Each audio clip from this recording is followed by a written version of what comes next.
हाँ तो देखो बच्चों, आज सब्जेक्ट वर्ब एग्रीमेंट टॉपिक का 5वां क्लास है। आज 5वां क्लास ले रहे हैं आज हम। इसको सिंटेक्स के नाम से भी जाना जाता है। इसमें अब शुरू से पढ़िएगा तो बेहतर रहेगा। इसमें करना क्या होता है कि कोई सेंटेंस है, उसमें एक ब्लैंक्स दिया रहेगा, खाली स्थान। खाली स्थान में करना क्या है आपको। तो यहाँ देखिए कोष्ट में दो वर्ब दिया गया है, एक सिंगुलर एक प्लूरल। मान लीजिए आप ऐसे ऑप्शन मिलेगा is, are, was, were, have, has, do, does. मैंने एक सिंगुलर है एक प्लूरल है, और उसमें सिंगुलर या प्लूरल को लगाना है। कैसे? अपने मन से नहीं, रूल को देखते हुए। जैसा रूल कहेगा, और सबसे बेहतर होगा कि ये 5वां क्लास है, आप शुरू से ही पढ़िए तो आपके लिए बेहतर होगा। तो देखिए रूल को कहता है many, a great many, a good many, a great many. इसका मीनिंग क्या होता है? मेनी मैंने क्या होता है? बहुत चाहे अधिक। तो तीनों का माने वही होता है, बहुत चाहे अधिक चाहे प्रचुर मात्रा में, तीनों का मीनिंग एक ही होता है। तो ये ऐसा शब्द है, ये तीनों शब्द, कि इसके बाद नेचुरली जो आपका नाउन आएगा वो प्लूरल आएगा ही। अब कोई कहे कि मेरे पास बहुत लड़के पढ़ते हैं, तो कौ लड़के पढ़ते? तो ये गो, नाम बहुत है ये गो। ये ऐसा शब्द है कि प्लूरल नाउन अबे करेगा, इसमें कोई शक नहीं है। देख लिए example, many criminals, many criminals, a great many singers. ये आपको नाउन दोनों आया है, कैसा? प्लूरल नाउन आया है। तो नाउन तो प्लूरल आया है, लेकिन आपका जो काम है, आपका काम है वर्ब लगाना। तो उसको लिए आपको इशारा किया गया यहाँ पर, देख लीजिए इसको। यहाँ पर क्या लिख रहा है? पीवी। पीवी मतलब प्लूरल वर्ब। तो समझ लीजिए आप कि मेनी, अ ग्रेट मेनी, ये गुड मेनी अगर सेंटेंस में आया है तो उसके बाद नाउन जो आएगा आपका प्लूरल आएगा, और उसके साथ आपको वर्ब भी लगाना होगा, प्लूरल वर्ब। क्या लगाइएगा? हैज, हैव में ऑप्शन है तो क्या लगाइएगा आप? हैव। इज, आर में ऑप्शन है तो क्या लगाइएगा? आर। ठीक है। अब देखिए रूल नंबर 33। इसी मेनी शब्द के बाद, इस मेनी शब्द के बाद कहीं अ या एन का प्रयोग हो जाए, इसमें थोड़ा सा का फर्क है। उसमें तो लिखे कि मेनी, अगर एक मेनी, गुड मेनी रहे तो प्लूरल नाउन रहेगा, प्लूरल वर्ब लगाना है। बात खत्म। मेनी के बाद यदि अ या एन आ जाए तो फिर अब की बार आपको नाउन प्लूरल नहीं आएगा। आपको देखिए यहाँ अ लगा है, यहाँ एन लगा है। इसके बाद नाउन जो आएगा आपका सिंगुलर आएगा। देखिए सिंगुलर नाउन आया है, तो आपको वर्ब भी कैसा प्रयोग करना होगा? Singular verb. समझ रहे हैं? तो लगाइए मेनी अ बुक, खाली स्थान बीन बॉट। क्या लगाइएगा? सिंगुलर वर्ब लगाना है तो हम लगा देंगे हैज। इसमें क्या है? इसमें भी सिंगुलर वर्ब लगाना है तो हम क्या लगा देंगे? हैज। चलिए अगला दो रूल एक साथ आप देखिएगा।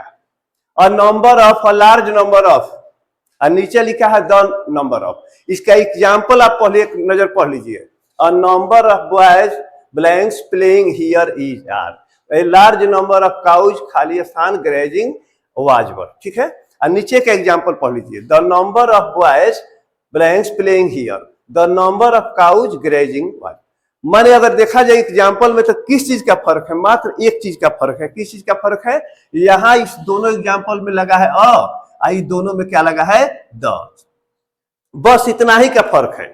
लेकिन इतना ही का जो फर्क है वो बहुत फर्क कर देता है। क्या फर्क करता है? मेरी बात को समझिएगा। कोई कहता है और number of boys playing here, लड़कों की एक संख्या यहाँ पर खेल रही है। मान लीजिए हम बैच चला रहे हैं, मान लीजिए सपोज दैट इस बैच में 50-100 जितने भी लड़के पढ़ रहे हैं, कोई बाहर से एक आया रूम में झांक के देख के फिर चला गया। वो रूम में झांक कर देख कर यही कह सकता है कि बहुत बड़ी संख्या में लड़के वहां पढ़ रहे थे, लेकिन उसमें कितने लड़के थे वो नहीं बता सकता है। वही कह सकता है हाँ बड़ी संख्या में वहां लड़के पढ़ रहे थे, लेकिन संख्या पूछा जाए कि उसमें कितने लड़के थे उसको पता नहीं है।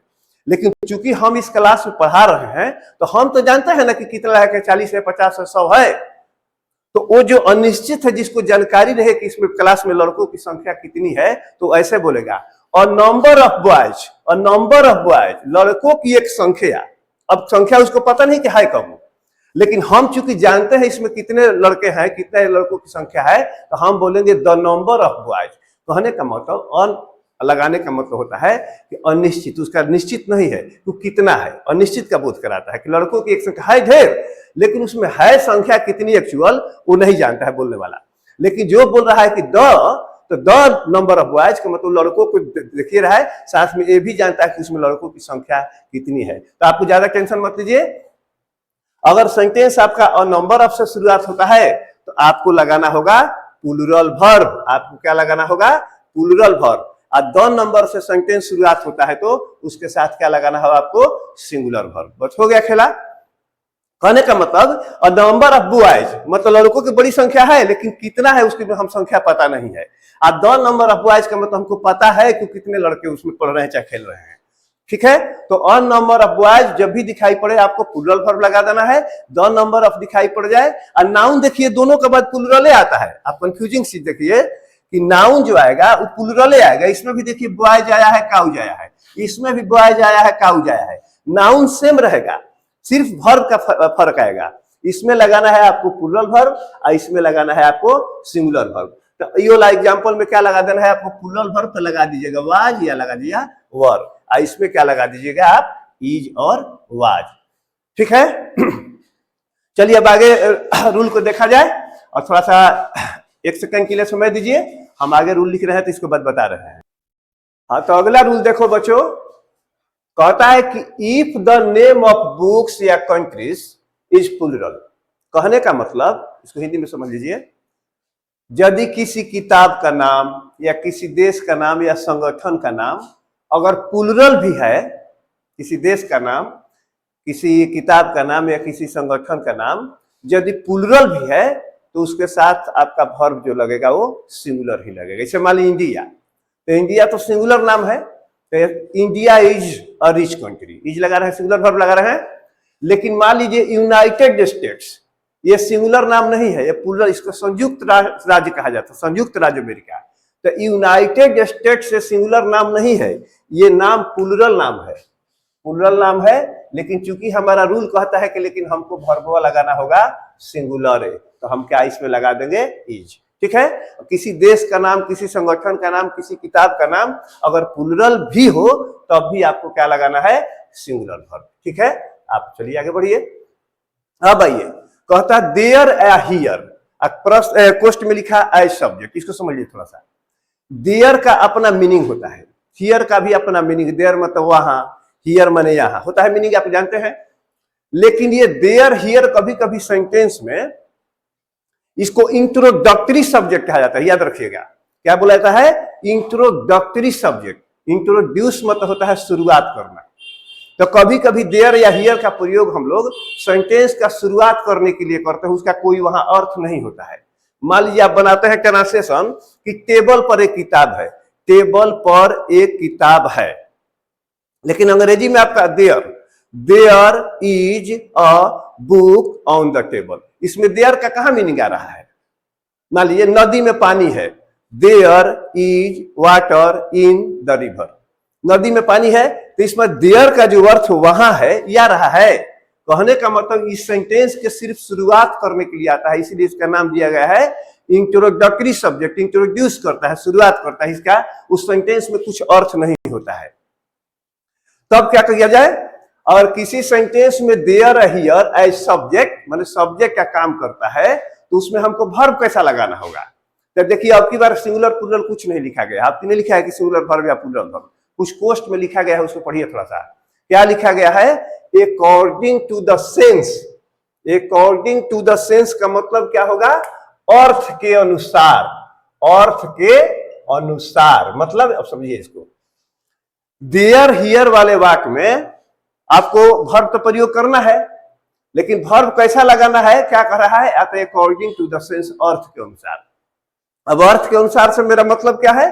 तो देयर के बाद कहने का मतलब सेंटेंस में हमको देयर दिखाई पड़ गया 3 जगह, हम इधर अगर हम नहीं पढ़े हैं तो हम अभी कुछ नहीं फैसला कर सकते हैं कि उसमें सिंगुलर वर्ब लगेगा कि प्लूरल वर्ब लगेगा, अभी हम ही नहीं कर सकते हैं। इसके लिए हमको पूरा सेंटेंस पढ़ना होगा, आपको भी हमको भी। इसमें क्या देख रहे हैं? देयर के बाद लिखा है अ बुक ऑन द टेबल, इसमें क्या कह रहा है? 5 बुक्स ऑन द टेबल।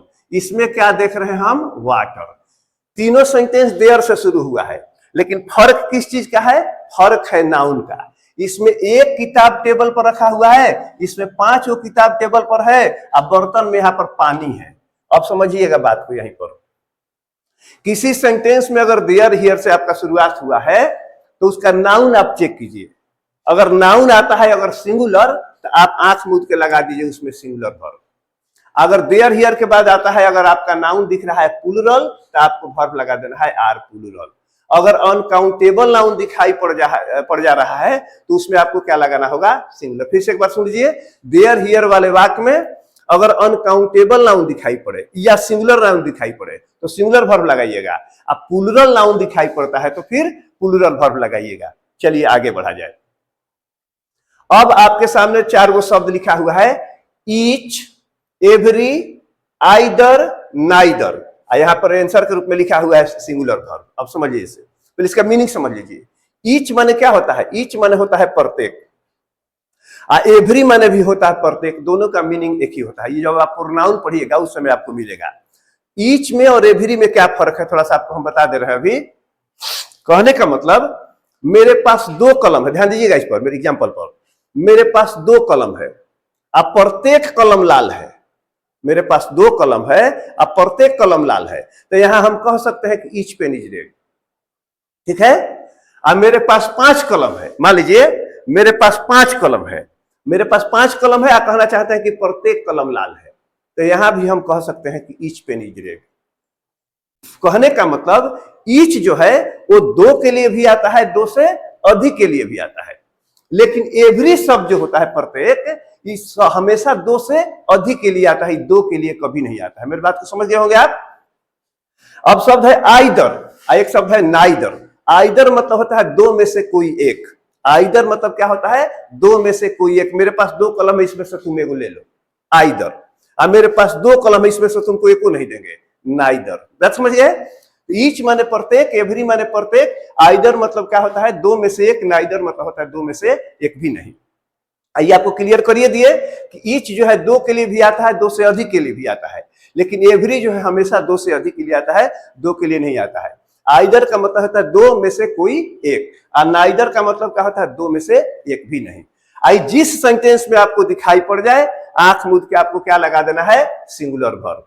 तो लगाइए, each boy blanks a glass of water. यहां पर गेट और गेट्स है, आप लोग क्या लगाइएगा, इसमें लगेगा आपका गेट्स, क्योंकि हमको सिंगुलर वर्ब लगाना है। आपको बात एक बार आया था, बता दे रहे फिर से एक बार। नाउन में एसीएस लगता है तो प्लूरल बनता है, लेकिन क्रिया में जब एसीएस लगता है तो सिंगुलर बन जाता है। इसलिए हमको अभी कैसा वर्ब लगाना है, गेट, सिंगुलर वर्ब लगाना है। गेट्स, गेट प्लूरल होगा, इसका सिंगुलर क्या होगा, गेट। जैसे गो, गो प्लूरल होता है, गोज सिंगुलर होता है। नाइदर पेन, 2 कलम है, इसमें से कोनो अच्छा नहीं लिखती है, तो क्या करेंगे, सिंगुलर वर्ब लगाना है, तो राइट लिखेंगे कि राइट्स लिखेंगे, राइट्स लिखेंगे। ठीक है। चलिए मेरे ख्याल से आप समझ गए होंगे। अब आगे बढ़ा जाए। आपको 12 गो शब्द बोर्ड पर लिखा हुआ पढ़ दे रहे हैं एक बार हम। Everybody, somebody, anybody, nobody, everyone, someone, known, anyone, everything, something, anything, nothing. Everybody, somebody, anybody, nobody, everyone, someone, no one, anyone, everything, something, anything, nothing। ये 12 शब्द किसी सेंटेंस में आपको दिखाई पड़ जाए, बेझिझक आप क्या कीजिएगा, उसमें आपको क्या लगा देना है, आपको लगा देना है सिंगुलर वर्ब। चलिए अब लिखता है एग्जाम्पल, किसी ने मेरी घड़ी चुराई है, समवन, ये सेंटेंस का सब्जेक्ट है, तो क्या आपको इंडिकेट किया गया है वर्ब लगाने के लिए, सिंगुलर वर्ब। तो आप क्या लगाइएगा इसमें, हैज। आपको क्या लगाना होगा, सिंगुलर वर्ब। इस दुनिया में कुछ भी असंभव नहीं है, nothing is impossible in the world. इस दुनिया में कुछ भी असंभव नहीं है। तो मेरे ख्याल से 4 रूल भी आप समझ गए होंगे। फिर से एक बार रिपीट कर रहे हैं। किसी देश का नाम, किसी किताब का नाम, किसी संगठन का नाम यदि प्लूरल भी हो तो भी उसके साथ हम सिंगुलर वर्ब का प्रयोग करेंगे। देयर हियर वाले वाक्य में वर्ब लगाने से पहले उसका हम नाउन चेक करेंगे। अगर नाउन सिंगुलर है तो सिंगुलर वर्ब, प्लूरल है तो प्लूरल वर्ब, अनकाउंटेबल नाउन है तो singular verb. Each, every, either, neither, each every दोनों का माने होता है प्रत्येक। ईच माने जो ईच है 2 के लिए आता है, 2 से अधिक के लिए भी आता है। एवरी जो है सिर्फ 2 से अधिक के लिए आता है। आइदर का मतलब होता है 2 में से एक, और नाइदर का मतलब होता है 2 में से एक भी नहीं। ये चारों शब्द के बाद हमेशा सिंगुलर वर्ब का प्रयोग कीजिएगा। ये 12 शब्द है, ये 12 शब्द आपको हम बोल चुके हैं। Everybody, somebody, anybody, nobody, everyone, someone, no one, anyone, everything, something, anything, nothing. इस 12 शब्द के बाद आपको क्या लगा देना है, सिंगुलर वर्ब लगा देना। ठीक है। अब थोड़ा सा और कुछ थोड़ा सा रूल आज बच्चों अब अगला रूल देखते हैं हम क्या लिखता है। सम डिजीजेज नेम्स सिम प्लूरल, पढ़ लीजिए फिर से एक बार। सम डिजीजेज नेम्स सिम प्लूरल, मतलब कुछ ऐसी बीमारियां होती हैं वो बीमारियों के नाम में एस लगा होता है। एस लगे होने के चलते वो प्लूरल जैसा महसूस होते हैं। सिम माने होता है प्रतीत होना। कुछ ऐसे बीमारियों के नाम हैं जो देखने में प्लूरल प्रतीत होते हैं लेकिन वास्तव में प्लूरल नहीं होते हैं, वो काम सिंगुलर का ही करते हैं। इसलिए उसके साथ हम लोग वर्ब कैसा प्रयोग करते हैं, सिंगुलर। यहां पर हम लिख दिए हैं we use singular verb with them. फिर से एक बार समझ लीजिए, कुछ बीमारियों का नाम जो है वो सिम प्रतीत होता है, देखने में ऐसा लगता है कि प्लूरल, लेकिन वो प्लूरल नहीं है। उसका फंक्शन जो होता है सिंगुलर की तरह होता है, इसलिए उसके साथ हम लोग कैसा वर्ब का प्रयोग करते हैं, सिंगुलर वर्ब का प्रयोग करते हैं। तो चलिए मीजल्स के साथ क्या लगा देना है, singular verb. Single skin disease, इसके साथ भी आपको क्या लगा देना है, सिंगुलर वर्ब। चलिए अब अगला रूल देखिए, कहता है कि नाउन या प्रोनाउन, आप प्लस लिखता है अपोजिशन। अपोजिशन का मतलब समझिए क्या होता है। अपोजिशन का मतलब होता है समानाधिकरण। अपोजिशन का क्या मतलब होता है, समान अधिकरण, समानाधिकरण। मतलब ई कहिए चाहे ई कहिए। जैसे मान लीजिए बिहार आपका पटना में रहते हैं, मान लीजिए तो आपसे पूछे कहाँ आप रहते हैं, तो मैं पटना में रहता हूँ। अब मैं कह दूं कि मैं बिहार के राजधानी में रहता हूँ, तो बतिए तो आप दोनों आदमी एक ही कह रहे हैं हम लोग। आप एम लाल के पास पढ़ते हैं, आप इंग्लिश टीचर के पास पढ़ते हैं, तो एम लाल ही इंग्लिश टीचर है, समझ रहे हैं। तो एक जो नाउन या प्रोनाउन जो होता है उसी के सेम बात समझिए। अब जैसे आप कहते हैं एपीजे अब्दुल कलाम, हम कहते हैं मिसाइल मैन, तो दोनों आदमी तो हम लोग एक बतिया कह रहे हैं, एक आदमी को बोध करा रहे हैं। तो किसी सेंटेंस में नाउन, इसको समझिएगा बारीकी से, किसी सेंटेंस में नाउन या प्रोनाउन आता है और नाउन प्रोनाउन के साथ साथ उसके समान अधिकार रखने वाला शब्द आता है, तो हमको वर्ब लगाना है। कैसा वर्ब लगाना है, यहाँ पर वर्ब का फैसला कीजिए। तो क्या लिख रहा है पोस्ट में, वर्ब कैसा लगेगा, तो अकॉर्डिंग टू द नाउन या प्रोनाउन। कहने का मतलब फिर समझ लीजिए, जब किसी सेंटेंस में नाउन या प्रोनाउन आता है और उसके साथ समानाधिकरण, समान अधिकार रखने वाला शब्द आता है, तो आपका जो वर्ब होगा उसका फैसला किसके अनुसार होगा, नाउन प्रोनाउन के अनुसार होगा, इसके अनुसार होगा। जिससे मोहन मेरा भाई, मोहन वही है, मेरा भाई भी वही है, तो मोहन के अनुसार लगाएंगे कि माई ब्रदर के अनुसार, तो आप मोहन के अनुसार लगाइएगा। तो यहाँ पर तो माई ब्रदर के अनुसार भी लगाते तो सिंगुलर हो जाते, यहाँ तो गलती नहीं होने वाला था। लेकिन इसमें आइए, यू माई फ्रेंड, तुम मेरे मित्र, तो यू के अनुसार कि माई फ्रेंड के अनुसार। अगर माई फ्रेंड के अनुसार आप लगाते इज, तो आपका गलत हो जाता है। यहाँ पर हम किसके अनुसार लेकर चलेंगे, यू के अनुसार। यू के अनुसार क्या लगेगा, प्लूरल वर्ब आर। ठीक है, इसमें लगेगा आपका इज, इसमें लगेगा आर। अब एक शब्द आता है नॉन ऑफ। नॉन ऑफ क्या, नाइदर आपको बताया है ना अभी तो पहले। नाइदर मतलब होता है दो में से एक भी नहीं। मेरे पास 2 कलम है, इसमें आपको एक को नहीं देंगे, ये नाइदर हुआ। और मेरे पास 20 कलम है, उसमें आपको एक को नहीं देंगे, यह नाइदर नहीं लगेगा, क्या लगेगा, नॉन लगेगा। नाइदर बतलाता है कि 2 में से एक भी नहीं। नाइदर बतलाता है कि 2 में से एक भी नहीं। लेकिन नॉन क्या बतलाता है कि 2 से अधिक में से एक भी नहीं। नॉन क्या बतलाता है, 2 से, मेरे पास 5 कलम है, इसमें आपको एक को नहीं देंगे, 20 कलम है, एक को नहीं देंगे, मेरे पास 50 कलम है, एक को लाल नहीं है, ये नॉन ऑफ हुआ। तो नॉन ऑफ के बाद वर्ब कैसा लगे, तो याद रखिएगा, नॉन ऑफ के बाद जो नाउन आपका आता है वो प्लूरल आता है, लेकिन आपको वर्ब लगाना होगा सिंगुलर। नॉन ऑफ के बाद नाउन आपका आएगा प्लूरल, लेकिन आपको वर्ब कैसा लगाना होगा, सिंगुलर। और एक बात आपको कह दे रहे हैं, इस पर हम देखे हैं बहुत सारा ग्रामरियन का अलग अलग राय है। बहुत ग्रामरियन लोग कहते हैं कि नहीं, अगर प्लूरल लगाया जाए तो भी कोई दिक्कत नहीं है। फिर भी हम कहेंगे आपको कि आप परीक्षा देने वाले हैं, आप विद्यार्थी हैं, आप लोग उत्तर क्या करना है, आप लोग सिंगुलर वर्ब लगाइएगा। ठीक है, अब आइए, एक शब्द आपका मिलता है वेजेज। वेजेज, तो वेजेज शब्द का 2 अर्थ निकलता है। ये वेजेज शब्द का एक अर्थ होता है मजदूरी, और एक वेजेज शब्द का अर्थ निकलता है सजा। अगर वेजेज शब्द मजदूरी के अर्थ में आया हो तो उसके साथ आपको लगाना होगा प्लूरल वर्ब। वेजेज शब्द अगर मजदूरी के अर्थ में आया है तो आपको कैसा वर्ब लगाना होगा, जैसे कह रहे हैं कि मजदूरी बड़ा कम है, मजदूरी बड़ा कम है, तो द वेजेज, यहां पर क्या लगेगा, the wages are very low, यहां पर प्लूरल वर्ब का प्रयोग कीजिएगा। आप उसको अगर सजा के अर्थ में इस शब्द का प्रयोग कर रहे हैं, पाप की सजा मौत है, पाप की सजा मौत है। The wages of sin is death. समझ गए? कहने का मतलब ये दोनों शब्द, एक मजदूरी के अर्थ में आता है और दूसरा सजा के अर्थ में आता है। जब ये मजदूरी के अर्थ में किसी सेंटेंस में आएगा तो उसके साथ प्लूरल वर्ब लगेगा, और सजा के अर्थ में आएगा तो इसके साथ सिंगुलर वर्ब का प्रयोग होगा। अब देखिए एक और देख लीजिए, यहीं पर लास्ट कर दिएगा आपका, ऑल इज, ऑल आर।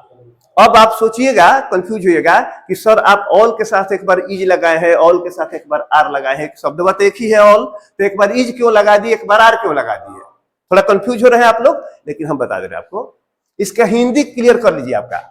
अगर आप आपसे पूछता है क्या हाल चाल है, सब ठीक ठाक है, तो हाँ हाँ हाँ सब कुछ ठीक है, सब कुछ ठीक है, विधि व्यवस्था सब ठीक है, तो वहां क्या कहिएगा? ऑल इज वेल, सब कुछ ठीक है। अच्छा भैया लोग, चाचा लोग, फूफा मामा कैसे हैं सब लोग? अरे वो सब लोग ठीक हैं। ऑल आर वेल, सब लोग ठीक हैं। ऑल इज यानी व्यवस्था का बात है, सब कुछ ठीक है, तो वहां पर हम क्या प्रयोग करते हैं? All is well. और सब लोग ठीक हैं तो यहां पर क्या होगा? All are well. और यहां पर आपका ये टॉपिक हम खत्म करते हैं। इसका नेक्स्ट टॉपिक हम पढ़ाने जा रहे हैं वॉइस, क्योंकि बच्चों का डिमांड आ रहा है, कुछ जो 10th वगैरह के हैं वो लोग सर ठीक है। अगला टॉपिक हम वॉइस शुरू करने जा रहे हैं बाबू। आइए आपसे रिक्वेस्ट करेंगे कि अगर टॉपिक पढ़ना चाहते हैं तो 5वां पार्ट हो जाएगा, आप शुरू से स्टार्टिंग पार्ट से पढ़ना स्टार्ट कीजिएगा। मैं चाहता हूं कि आप लोग सफल हों। हमारी कोशिश रहे कि आपके पढ़ाई में कोई कमी ना मिले, ठीक है? हम अपना भरपूर एनर्जी लगा देंगे आपको पढ़ाने के लिए। अब आपको मेहनत करना है कि कितना सावधानी से, कितना ध्यान से आप पढ़ते हैं। थैंक यू बाबू, बहुत बहुत धन्यवाद आप लोगों का।